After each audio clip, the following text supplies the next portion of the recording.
Hey Cah, kembali lagi bersama aku Tio di channel Teusen. Kali ini kita akan membahas tentang siluet resmi dari Ultraman Theo. Yah, baru saja dibahas ya. Udah 5-6 hari yang lalu nih videonya.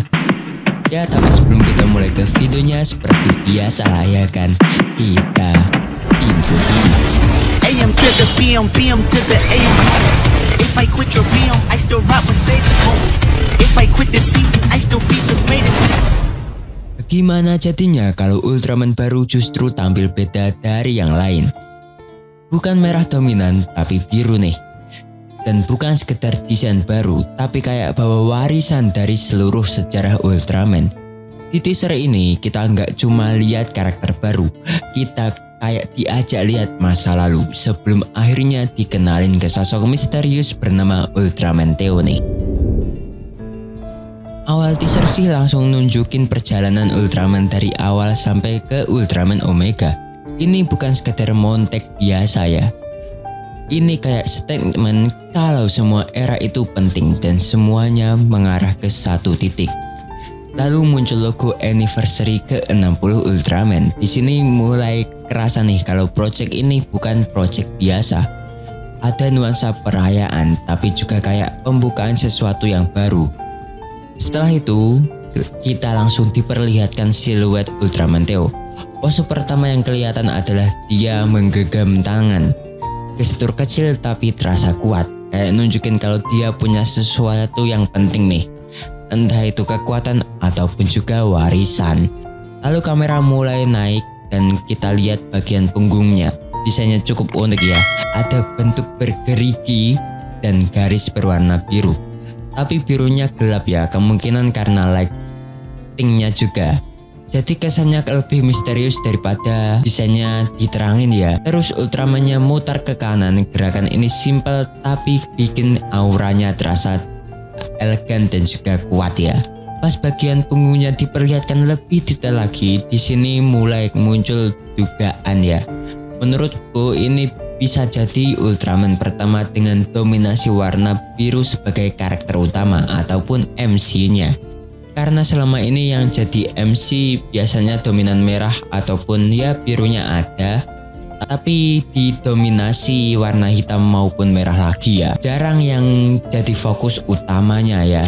Lalu muncul tulisan kalau ini adalah series Ultraman karya peringatan ulang tahun ke-60. Jadi makin jelas kalau Theo ini bukan sekedar tambahan, tapi bagian penting dari milestone besar nih. Selanjutnya kita diperlihatkan siluet setengah wajahnya. Dan dari sini kelihatan desain wajahnya tajam ke atas, memberi kesan lebih tegas. Matanya juga berwarna biru. Ini langsung nguatin identitas warna dia. Kemudian kita lihat color timernya, bentuknya seperti huruf Y ya. Ini menarik ya, karena terasa beda dari biasanya. Kalau dibandingkan ini mirip energy core-nya Nexus, tapi versi lebih padat.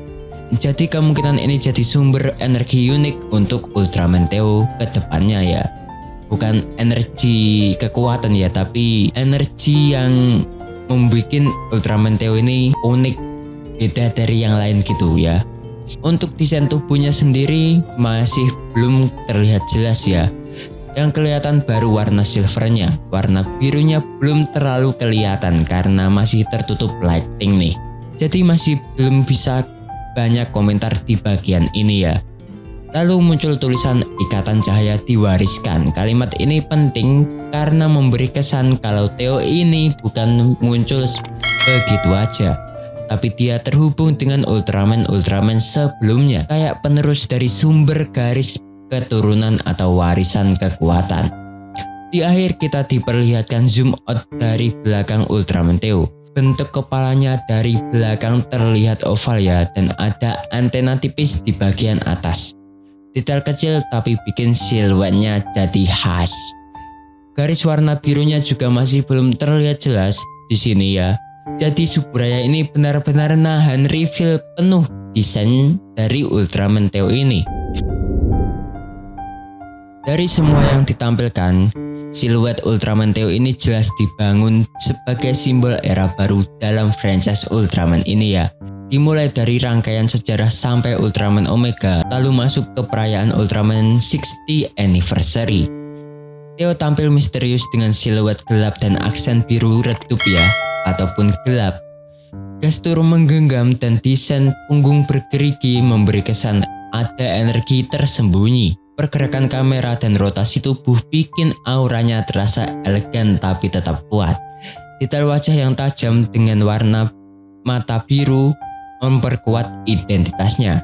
Color timer yang seperti berbentuk Y yang mirip energi core Nexus versi padat menambah kesan yang unik ya. Walau warna birunya belum sepenuhnya terlihat, tapi konsepnya sudah terasa beda. Ditambah lagi dengan pesan ikatan cahaya diwariskan yang mengarah ke warisan leluhur Ultraman. Semua ini bikin Theo terasa seperti karakter utama baru. Dan kalau benar dia dominan biru, ini bisa jadi langkah berani yang jarang dilakukan di franchise Ultraman. Theo bukan cuma karakter baru, tapi kemungkinan besar jadi simbol perubahan arah. Lebih serius, lebih elegan, dan penuh makna. Yaitu adalah kesimpulanku tentang siluet Ultraman Theo ya. Gimana nih menurut arek-arek? Menurutku sih bakalan desainnya kalau dilihat-lihat itu dominan warna birunya terasa ada ya. Bukan seperti Z ataupun yang lainnya. Z kan kalau kalian tanya kan Z warna biru bang. Tapi kan warna birunya itu didominasi warna hitam, ada warna merah juga ya. Jadi nggak pure benar-benar biru gitu ya. Kalau Theo ini kan benar-benar biru nih. Kayak Toregia early style lah ya. Kalau pencampuran warnanya bukan seperti Z yang ada hitamnya ataupun merah gitu. Nah, menurut arek-arek Ultraman Theo ini bakal sekuat apa nih? Dan apakah warna biru cocok jadi identitas utama atau MC-nya? Tulis pendapat arek-arek di kolom komentar di bawah ya. Ya, segitu dulu untuk video kali ini. Jangan lupa subscribe agar kalian tidak ketinggalan video terbaru dari channel ini. Like kalau kalian suka, dislike kalau kalian jelek, dan share video ini. Follow Igaku yang ada di sini. Jangan lupa senyum hari ini. Wassalamualaikum and dah.